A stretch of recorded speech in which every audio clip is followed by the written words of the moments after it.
Hello everyone, welcome to Somesh Diary. I am Soumyaranjan Pati.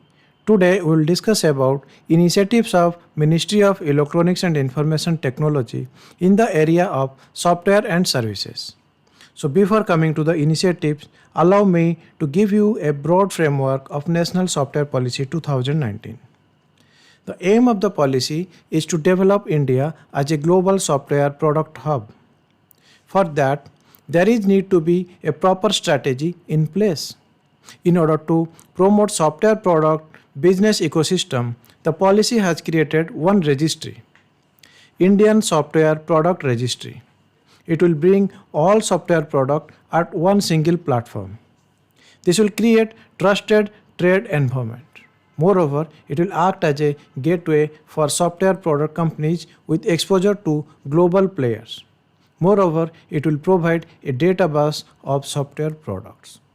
Like the other policies, this policy wants to reduce the regulatory delay issue.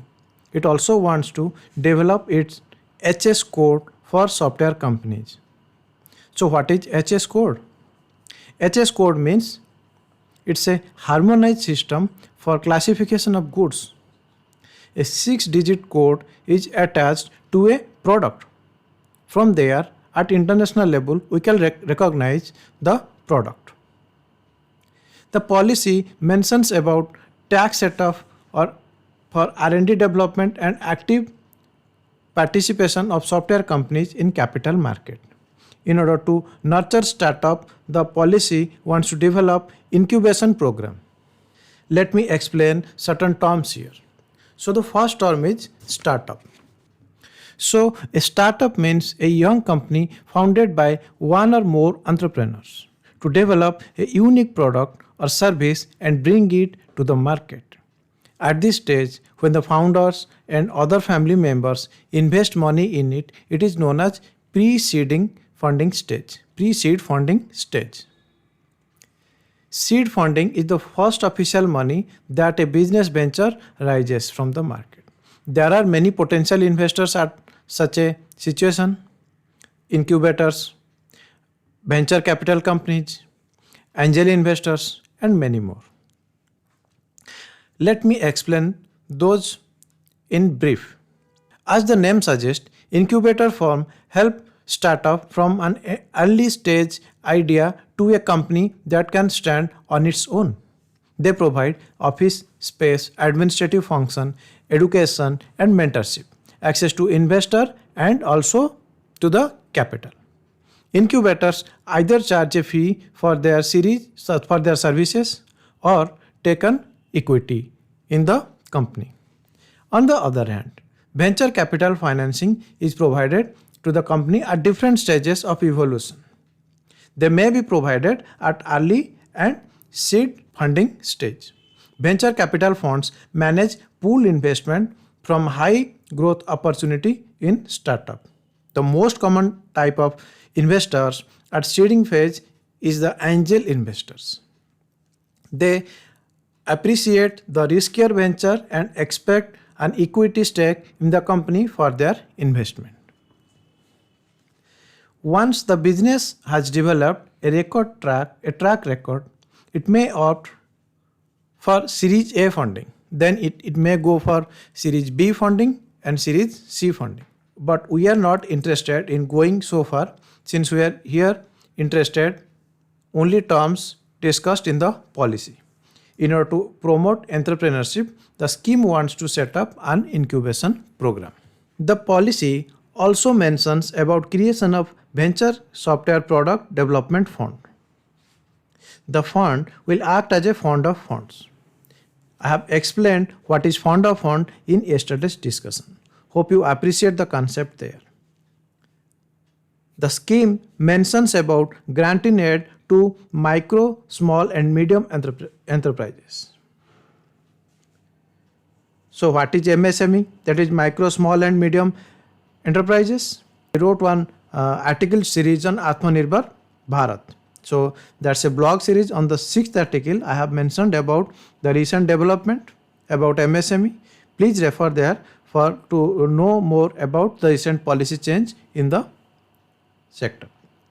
Link is given in the description box below.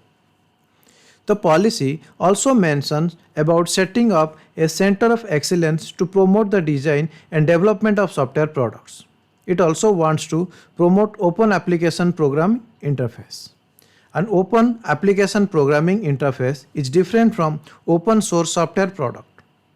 Open source software product means where the source code is available. Developers can develop their product on it, or they can modify it and use it. For example, take the case of Android system. Many develop their operating system based on it, but open application programming interface is like a Facebook, which is open to share and open to public usage. The rest literature part of this policy is quite simple. Please refer to my article Software Capacity to go through the literature.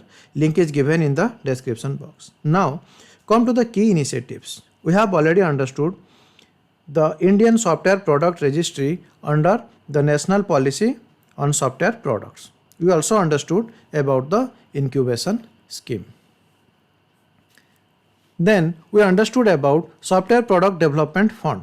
It will provide fund to the daughter funds. The daughter fund has to be registered with SEBI.